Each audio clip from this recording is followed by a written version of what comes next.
തുടിച്ചുപൊളി എന്നത് തിരുവാതിരയുടെ ഒരു ചടങ്ങാണ്.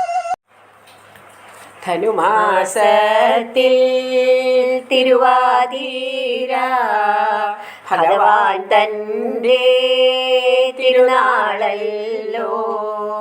ഭഗവതിക്കും തിരുനോയമ്പ് ഉണ്ണരുത് ഉറങ്ങരുത്.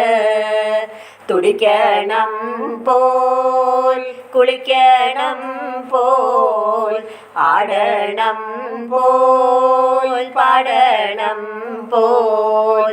ധനുമാസത്തിൽ തിരുവാതിര. വെള്ളത്തിലിറങ്ങി ആദ്യം ഗംഗയെ ഉണർത്തുന്ന പാട്ട് പാടണം. പിന്നെ എല്ലാവരും വട്ടത്തിൽ നിന്നുകൊണ്ട് കൈ ചുരുട്ടി പിടിച്ചുകൊണ്ട് ഒന്നിച്ച് വെള്ളത്തിൽ കൊട്ടുന്നതാണ് തുളിച്ചുളിപ്പാട്ട്.